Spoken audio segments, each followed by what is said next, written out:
As you know by now, we're always working within a multi, even if we're only using single instruments. Now, if you are using single instruments and you're performing live on stage, it's useful to save them as a multi, even though the multi might only contain single instruments. And the reason is that we can call multis up via program changes in the Live tab. So let's take a look at the Live tab. Now here, the idea is that we can organize set lists, and sets contain songs, and songs contain multis. Now the easiest way for me to explain this is to just demonstrate it. Let's say I'm going to be playing on stage, and I'm going to be playing a song. I'm going to call this first song My Hit Song 01. Now within My Hit Song, I might need a couple of different instruments, and I need to switch during the song. So what I need to do is save my instrument setups as multis. Now for the sake of this demonstration, I'm going to use the factory demo multis just to show how it works, but you're going to want to create your own multis with your own custom setups. They may be multi-timbral, they may be layers, they may just be a single instrument, it doesn't matter. Let me load a couple in for now. So let's go to demo, I'm going to load this one in, and let's say I need to start with that multi, and during the song I might need to switch to another multi. Maybe I need to switch to grand piano. And then maybe I need to switch later on in the song again to maybe bass marimba. And then maybe I might need to switch back to this one here. And then I might need to switch back and forth at different sections in different orders. So there's a couple of ways we can control switching these. Now the first thing is you want to select your song, even though there's only one song here. You want it selected. And we can double click and load in the multis just by double clicking them. Like for example, I just loaded that Zhang demo, and now I'm double clicking this one, and it's going to load the classical piano one. And if I look on my instrument page, you'll see that it's containing all the instruments that are stored in that multi, and these multis happen to only have one instrument, because as I say, you'll create your own with either layers or single instruments or multi-timbral splits. So we can simply double click and load in like that. And the advantage of doing it this way is that by saving them in a song, when you load up the set list with the songs, all of the sounds and samples within the multis within the song are loaded in at once. So it makes for quicker switching when you're switching between them. So what we can do is use this field over here to assign program changes. Now you can trigger these program changes, or send them rather, from a keyboard if you're playing live on stage, or within a DAW you can send program change messages. It's not something you'd want to do in a recording environment. I'm going to do it in here for now just to show you how it works. But you might ideally want to send it via a button on your keyboard. Now let's start by double clicking in here, and I'm going to type in 005 for example. So that'll respond to program change 5. And I'll put this one to be 006 and this one 007. So I've got those assigned. Now let's create a little region in the DAW here. And we can put in some program change messages and see this switch on the fly as it's playing, just to show you how it works. So let's position at the beginning here. And I'm going to open up an event list where I can load in some program changes. So let's start by putting in program change 5.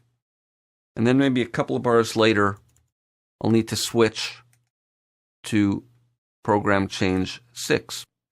Then maybe a couple bars later, now in reality it'll probably be a lot longer, but a couple bars later, maybe I need to switch back to 5 again. Let's put another program change in, put that to 5. And then maybe a couple of bars later, and again, just for the sake of showing how this works, I'm doing it every few bars, but it'll probably be at wider intervals. Maybe we want to go to program change 7. So let's play, and we should see these all switched. It's important to have your song selected here. So they're switching to program change 5. That Zhang demo, and now it's going to switch to the classical piano. And it's hesitating for a second because there's a lot of samples. And again, this isn't meant for playback within a DAW live on stage, but just to show you how the program changes work. Now it's switching back to 5. And now finally when it gets here, it'll switch to this one over here. So again, your best bet is to just press a program change on your keyboard controller. And ideally, you'll have a few beats between sections to wait for the samples to load. So that works like that. And the idea now is that we can assemble multiple songs. Now, let's say in my set, I'm playing that. And let's say I'm going to have another song, My Hit Song 02. And maybe I have 3 songs I'm going to be doing in this set. My Hit Song 03. So now, these are the multis that are associated with song 1. With song 2, I can set up a different set of multis. Because this is a completely different song, I might need completely different sounds. And I'll load up a couple just to show you that it switches the setup of multis when we switch songs. So now when I switch to this one, I have my original 3 multis. Go to this one, and now we'll see those 2 new multis associated with that song, and etc. You can continue loading up as many songs as you need for your set and whatever multis you need within the song, and you assign your program changes there to call them up. And we can also assign program changes to the actual songs themselves. So let's say I want to make this 80, and maybe this one will be 81, and I'm just choosing these at random. The numbers here are just to list the actual songs. They're not really relevant for anything other than reference information. These are the program change numbers that will change the songs. So this will change the songs, and then once we're in the songs, we have separate program changes to change the combis. And once we've got this all set up, we can save the set list. So we can do this from under here, and this menu works the same as it does in the other tabs. Let's go Save As. And again, we have a separate subfolder here in the Sample Tank 3 folder for sets. And I'll call this Dance Set. So now I have my dance set, and this dance set contains these songs. And if I want to change or add songs or change anything, I can always update it by using just the save command.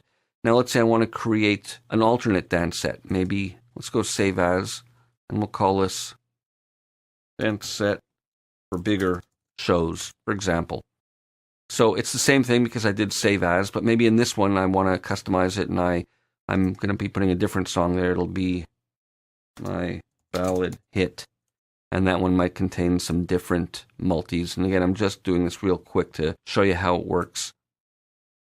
And let me just save this to update it. And now you can just switch set lists by clicking on there and double-clicking. So there's my dance set, and there's my dance set for bigger shows with a different order of songs and the different multis associated with the different songs all being updated.